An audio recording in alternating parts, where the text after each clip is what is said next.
Hello, welcome to this week's edition of the City Update. I'm your host, Mark Aaron, Multimedia Design Manager for the City of Danville.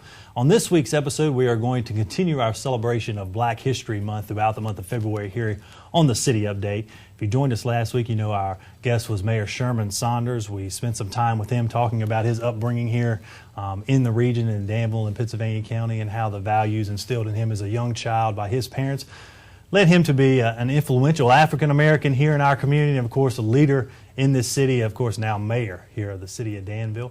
He also touched on his teenage years during the civil rights movement here in the city of Danville. Of course, a painful time for many here in our community, and one that I feel, as we look back and celebrate Black History Month, one that we need to relive and discuss. Not for those who lived it, for those in my generation and my son and daughter's generation who did not. I think it's important that they hear from the individuals that took part in that movement. And on today's show, I thought of no better individual to come onto the show and discuss that movement than one of the individuals that was the voice of really the African-American community at the time, Reverend Campbell of Way Cathedral here in the city of Danville. And Reverend Campbell, I really appreciate you taking the time to join us today. Very pleased to be with you. And Reverend Campbell, I talked about really you and another Reverend here in the community being the voice of the African-American community at the time during the Civil Rights Movement. And before we get into really the summer of '63 and really all of the 1960s in that movement, I want to talk to you a little bit about your Reverend and apostleship at Bible Way. I know you've got a congregation strong of 1,500 individuals there, and that was founded in the 1950s? 1953. Okay, very good. Now, tell me a little bit about the church, a very progressive church there in the heart of the city of Danville. Well, the Way Cathedral had its inception in '53 when I and my wife were in Washington, D.C., and there were letters that were consistently coming from Danville to the church that I was going to in D.C. Right. And they were asking about a minister. Okay. So she and I chose to come to Danville, and we started a prayer service. As a matter of fact, she came first and met with some people, and they had prayers in the homes. And as a result of that, then we started preaching on the street. And from that, we rented a building that was the old Lee Street School building that is now torn down. Okay. And from there, we went to Grant Street, and history records it now. Very good. Now, I know you have how many sons and daughters that are? I have 5 children. Okay. My oldest is Alethea. She's married to a pastor, and they live in Washington, D.C. My second son is Lawrence Campbell, Jr., who's on City Council. So many of our viewers are familiar and my with middle child is Angela, and they are in business in Richmond, Virginia. Great. And my fourth child is Philip Campbell, who's on school board. Our viewers are familiar. And he happens to be with us tonight. Yeah. And my youngest is Hope, Very and good. she too is in Richmond, Virginia. And I'm fortunate to have 2 grandchildren and 1 great-grandchild. Wonderful. Very good to hear. Now, I know a very progressive church, Yes. Bible Way, and you've done a lot for our community with GED programs. I know when I first started with the city about 5 or 6 years ago, you had the governor in town for a huge celebration there at Bible Way. Talk about the importance of the church in our community when it comes to being a progressive community and helping out citizens. Well, we just believe that life is not all church. And what I'm saying by that, I'm not saying don't go to church, but life is a balance. It's religious, it's cognition, and it's physical as well. And I believe that the church does not really meet its mandate until it involves itself with the needs of people. For an example, last year our church gave food to more than 26,000 people. Wow, and we distributed over 15,000 bags of food and Wonderful. thousands of pieces of clothing from our clothing program, all free. Right. And even for this year, for the month of January, we were able to give food to more than 1,500 people. I think it was 1,521, and 792 bags of food. We have our GED program there. We have a computer program where people can come in and increase their skills with that.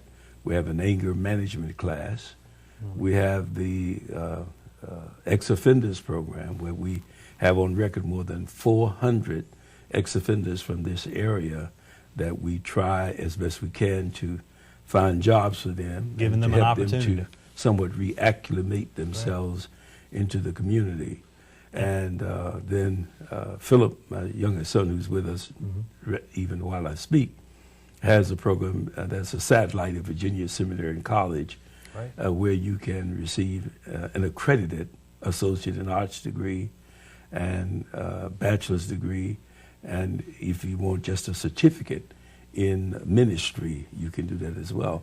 So we've sought to involve ourselves totally in the community. That's great. And I know you also have a thriving preschool program. Is that? Yes, very good. We do.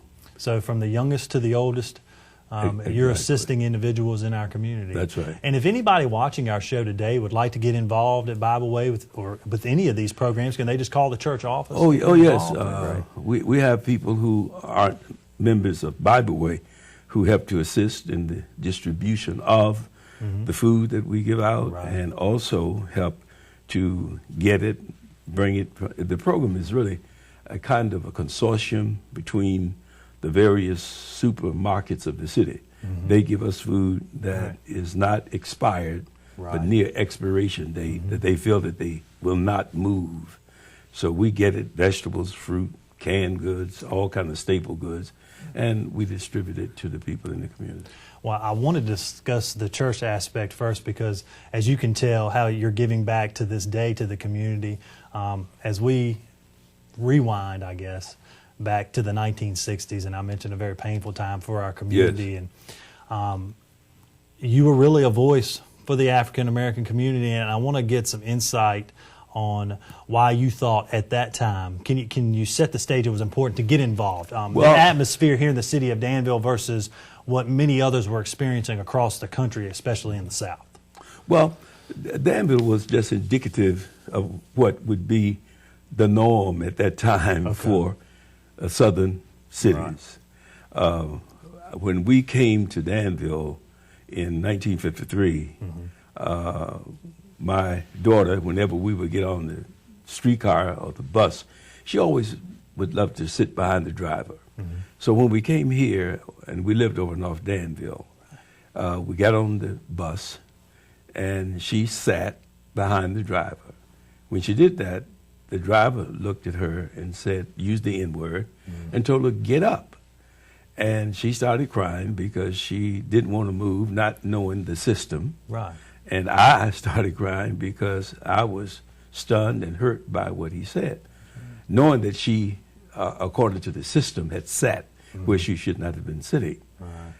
I decided that day that if the opportunity ever presented itself where I could participate in the eradication of this kind of apartheid, I considered system, then I would be a participant in it.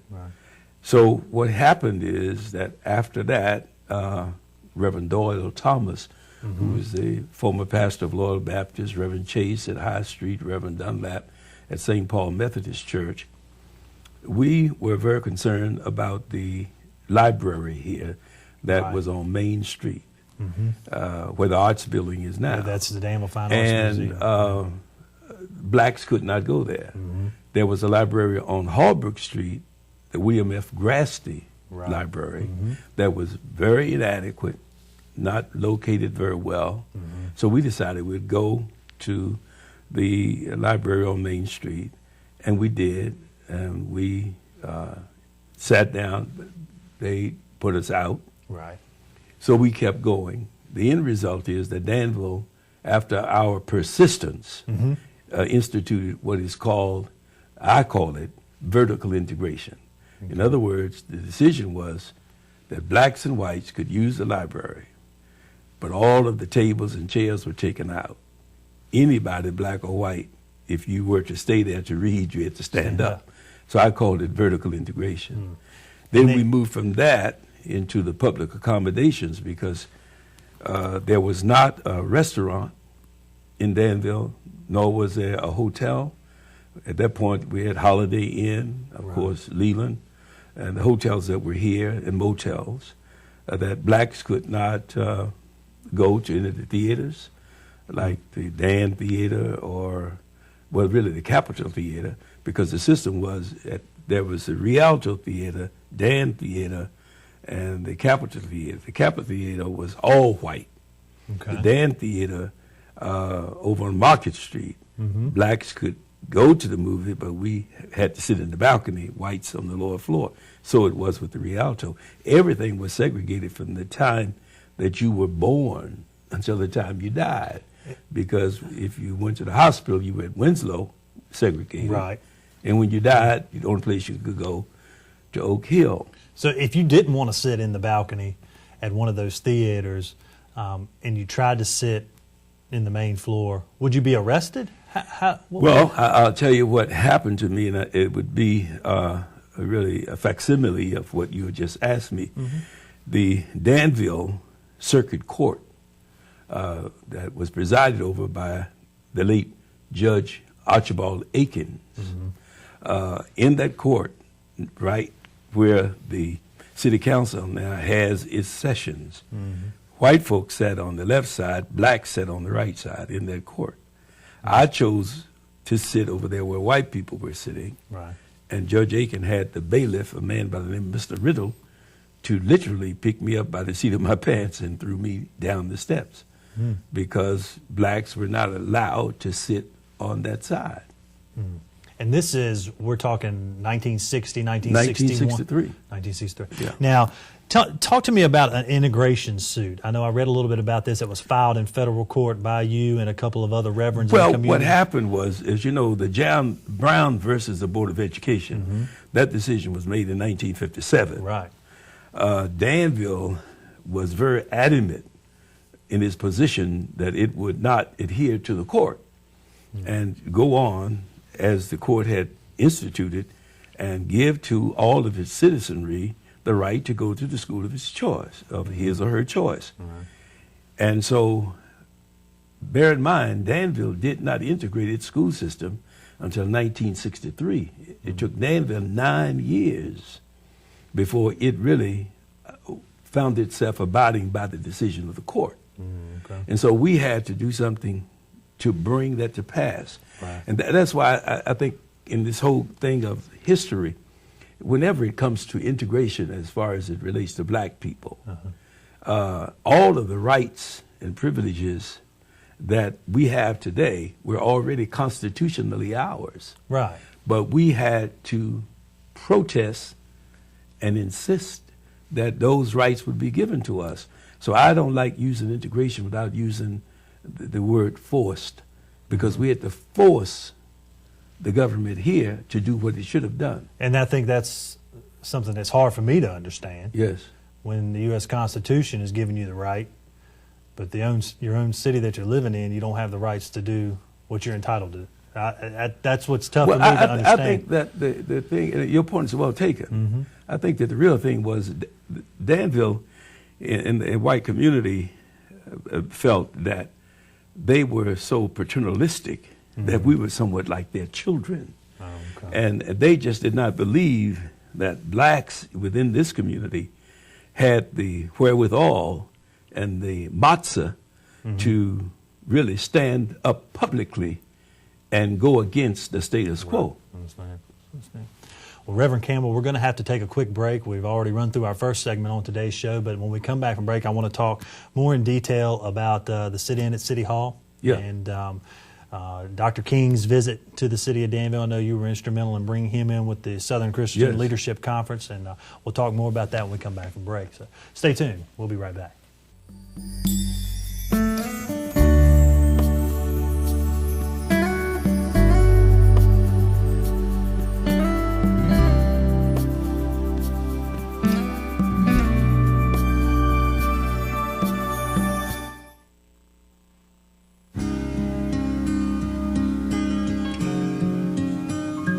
We all share the same sun, and we share the same moon, and we share the air that we breathe.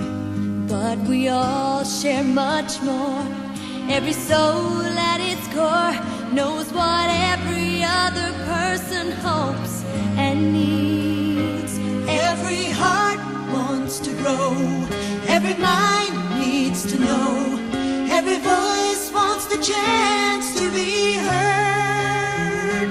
Every person who lives shares the hope they can give. Let us all share the joy, share the joy.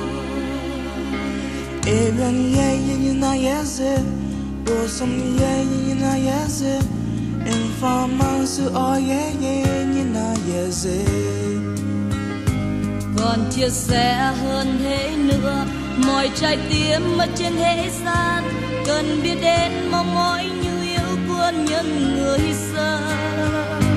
Every person who lives shares the hope they can give. Let us all share the joy, share the joy. Every heart wants to grow, every mind needs to know, every voice wants a chance to be heard.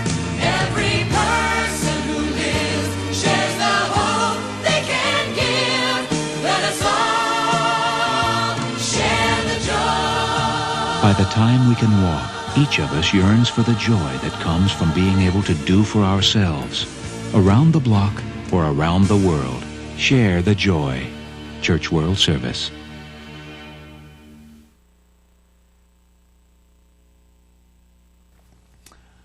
Well, welcome back to this week's edition of the City Update. I'm your host, Mark Aaron, Multimedia Design Manager for the City of Danville. We're continuing our celebration of Black History Month here in the City of Danville on the City Update. And our guest this week, the Reverend Campbell of Way Cathedral here in the City of Danville, an influential leader here in the City of Danville when it came to the Civil Rights Movement in the 1960s, and is still a leader here in our community when it comes to Bible Way Church and all that they give back to the City of Danville. Each and every day. And Reverend Campbell, before we left, we were talking about the 1960s. And I want to fast forward now to 1963. And for those in the City of Danville, remember that, as I've mentioned in the first half of the show, a painful time for the city. But I want to talk about something that started that, and that was a sit-in at City Hall. You and some of the reverends got together and wanted to speak to the city manager at the time, the mayor at the time. Yeah, well, the backdrop to that, it is that at that time in the city, the major civil rights organization was the NAACP. Right. And across the country, there were other civil rights groups who felt that the NAACP was moving too slow. As a result of that, Dr. King, somewhat pulled out from the NAACP, started the Southern Christian Leadership Conference that was specifically for what the acronym SLIC means, that to develop Southern leaders. And then there was SNCC, the Student Nonviolent Coordinating Committee, and then CORE that was started as well. Okay. We started in this city, we pulled from the NAACP and started what is called the DCPA, that is Danville Christian Progressive Association. Okay. When we heard about what King had done down in Alabama, and we heard about Rosa Parks, and then what was happening over in Greensboro with the A&T students at my alma mater, A&T State University, then we decided, let's go to Alabama and get with King and to see if we can get him to come to Danville. And that's how King got to Danville, and we became an affiliate of the Southern Christian Leadership Conference. But we continued to protest here in Danville. Tell me a little bit about that trip. Well, the trip is always very moving to me because that was one of the occasions that I saw Dr. King actually implement nonviolence, because there was a white man there who was determined while he was speaking to do him bodily harm. And there were those who stopped him before he could do it, and King insisted that they would do this man no harm. And so with that meeting of him and seeing the caliber of person that he was, then we felt that he could do us some good here in the city of Danville. Now, talk about that event at City Hall. You were requesting a meeting with the mayor at the time. Well, what we did, following the nonviolent approach to our extrication from segregation, you always try to dialogue with your opponents, and that's what we tried to do with the city manager, with the mayor of the city, but they would not listen to us at all. Right. And we did that several times. And so we decided, since they would not hear us, then we organized what we then call demonstrations or acts of civil disobedience. And we marched without a permit to march. We laid in the street. We did, and many of us were arrested when we did that. The most infamous night was after many of us had been incarcerated and things were becoming so intensified in a very violent way. Bear in mind that the demonstrators did not have any guns or any knives or anything like that. There's no record to show that they did. So my wife and 49 other people, led by Reverend H.G. McGee, who was the pastor of the Triumph Baptist Church, decided they would walk June 10th down to the city, to the jail. At that time, where the municipal building is, the jail was behind that. Okay. So there was a corridor. And when they got in the corridor between the building, municipal building, and the jail, so they could sing and pray to encourage the people, Danville Police Department organized garbage collectors and deputized them with billet sticks. And then the state troopers came in, and they were hemmed in that corridor. And they took hose and dogs, and that's when my wife was beaten severely on the night of June 10th. Now, of course, for years, Danville refused to even acknowledge that ever happened. Yeah, and I heard the media was forbidden from covering the They event. suppressed, there was no news out of Danville with the then registered B, not any news in any form of media, either radio or press. And so we had to do something that we could dramatize our need here in the city of Danville. And of course, Dr. King coined it when he came. He said that he had been to Birmingham, Alabama, he'd been to Mississippi. He said, but Danville was the racist city that he had ever been in. And then that infamous day is referred to as Bloody Monday. That's correct. And we have marked, they have a historical marker now in front of the courthouse that was put up maybe. And I'm very pleased with that. Yeah, at least to get your acknowledge thoughts on that it that. happened. Yeah, acknowledge that it happened. And for our younger generation to, like you said, get a history lesson. It is. From that.